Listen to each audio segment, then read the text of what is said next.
personally, I know I feel a bit emotional when I heard my brother speak. I don't know where to even start. Because it's outlined all the coastal communities in the Gambia and programs across country. I will not be strictly speaking English, simply because like I have a young one and I'm a older representative. The Bindunda Puma, this was the thing that emotion is near Nagaruman in the This was my picture. This is Tujere. And Nagaruman Puma is Tujere mind that I took this picture. And entering the room, seeing it on the banner was something that actually clicked my mind back to what I'm seeing. Seeing that picture means like I'm seeing exactly what is happening at home. We all know this country. Tujere and West Congo South, especially the coastal community, are always victims of circumstances. We live in the mercy of the people that are living. This is not today. This is sensibilities are here. That's why even in the community, when you want to talk about mining, the distractions and everything that they say, the elders will tell you, we see yesterday, we see day before yesterday, we are seeing today. This is not just today, it has been happening. Sensibilities have been here. The first miners in Tujere were the British. The first republic did the same thing. The Jamaica Republic did the same thing, and this current republic is doing the same thing. So no one is there to take the responsibility.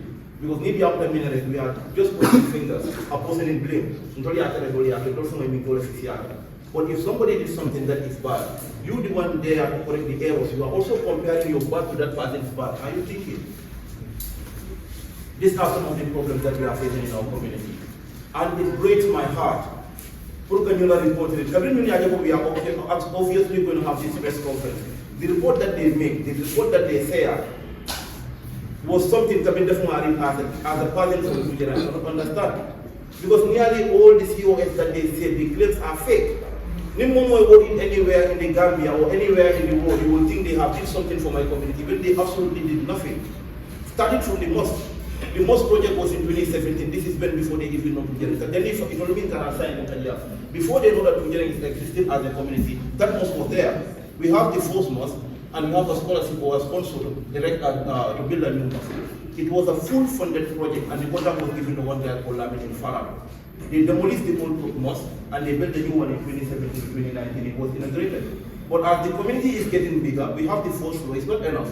Now the mosque committee sees to it that we are not enough in the masjid. And secondly, in the rainy season, some play under the hot morning sun or sometimes under the rain. What can we do? Because we have the first floor, we can move it to the second floor. The offering that comes to that mosque is what mold the blocks for the second floor, or the first floor as some people may call it. I participated in that block molding. It was on the 22nd of September 2022. All the village groups were there. The offering is from the mosque. That was before that company comes to Tujere. We mold those blocks. After molding the block was more than even enough for the masjid project. The mosque committee decided to sort some blocks out and use that money to do what we're putting in the mosque. If that is going to take any credit for the rehabilitation in that mosque, it may just be the roof. With the VDC, don't make it clear to us how it comes about, because the VDC funded. So we don't know whether that funding is directly, as they said, their social corporate responsibility, or this is the percentage they give it to them. That's what is not clear. So if their money goes into that mosque, it's the roof. But bringing a report saying that they sponsor the rehabilitation of Tujere Mosque is fake. We cannot allow them to go. Secondly, they talk about roads. What roads are they talking about?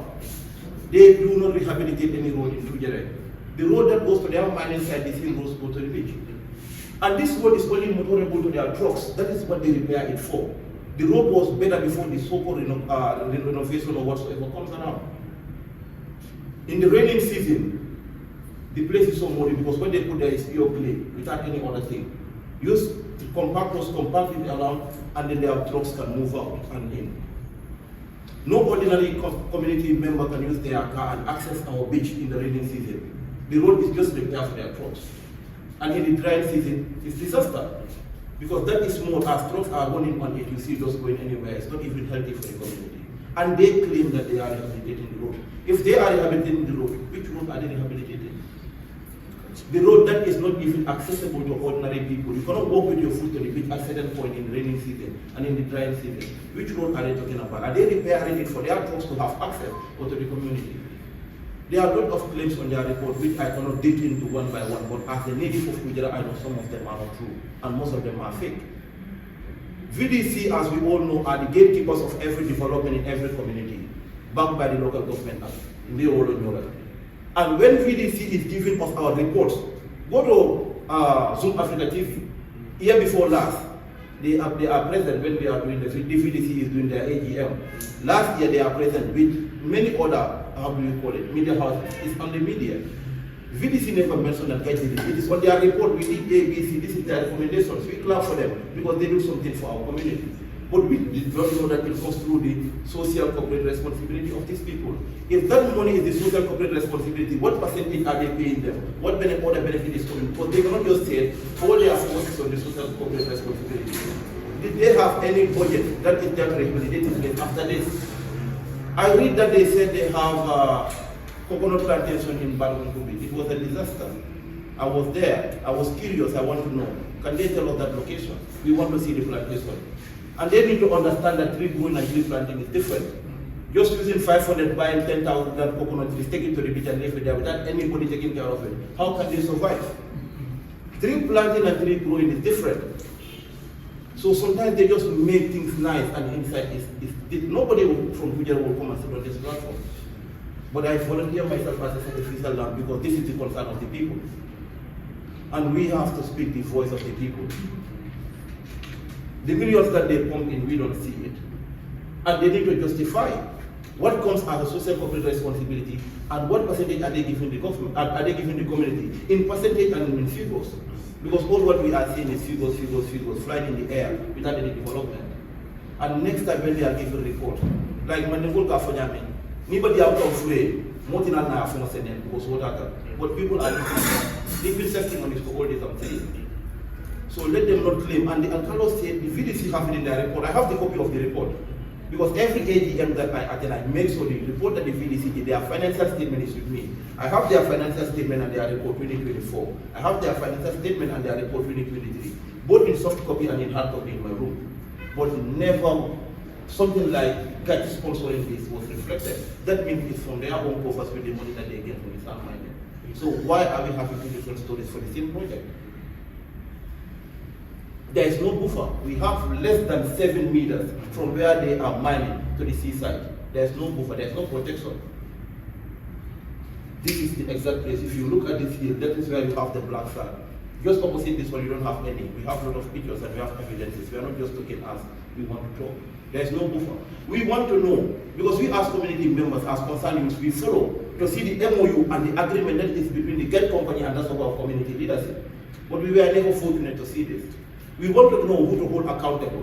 Whether GET signed something that they are not doing to hold GET accountable, or whether our VDC neglected us to hold our VDC accountable. But that document was never presented anywhere. We never see it. So that's why we cannot hold anyone accountable. The only thing we can do is to raise flags and ring bells for people like you people to come to our aid, because we don't see the agreement. Before that, it was Jingon. I was looking to see that agreement. I follow it until I see it. On Jingon's agreement, they have 5 meters radius from a tree. There should be no mining. Like if we have one tree here, 5 meters radius, a big tree, there should be no mining. And all our baobab trees are dead and buried. We don't even know where they buried them. We cannot even pay our last respect to our baobab trees because we don't know where they take them. That was in there. Mudore Road, when Jingon was there, I still have that contract agreement with me. Before that, it was Jingon. So I didn't start this today. The voice was not out, but I was doing my digging. Before that, the company that was managing the project was Jingon. I have their contract agreement and everything. And for themselves, they failed everything. They are owing the community more than 1.5 million. Since they ceased operations, they ceased to pay our money. They are still owing us, not just that. So like my brother said, it's not just about that. We are not hunting anyone. We are fighting for justice for our environment. What are their rehabilitation plans? Did they have any special bank account where they put the rehabilitation fund? Even if the government take or regime change, they cease operations, that fund can come back to us.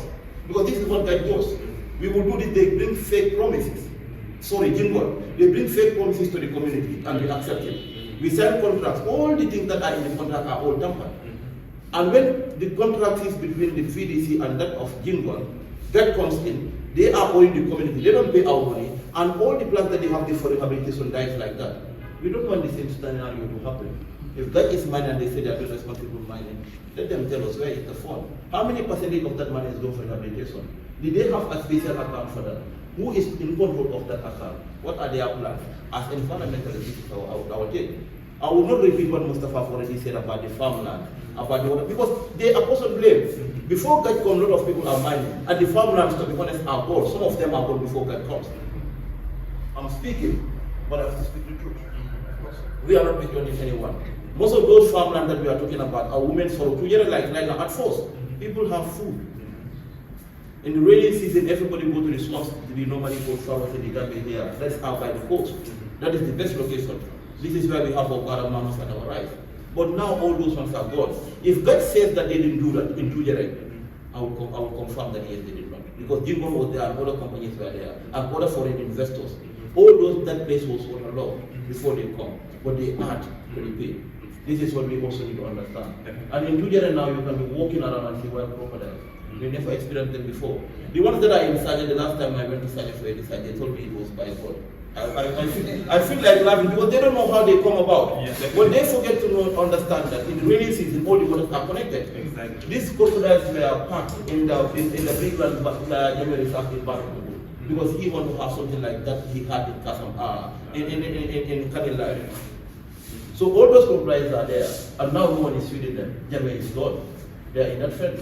And when it rains, all the water to the topography is slow because all the water goes to the seaside. And now with this mining, you have deep pools, you have deep pits. Now the water is connected from Tujere to Kadon. Some places are never dry year in, year out. So the crocodiles now move.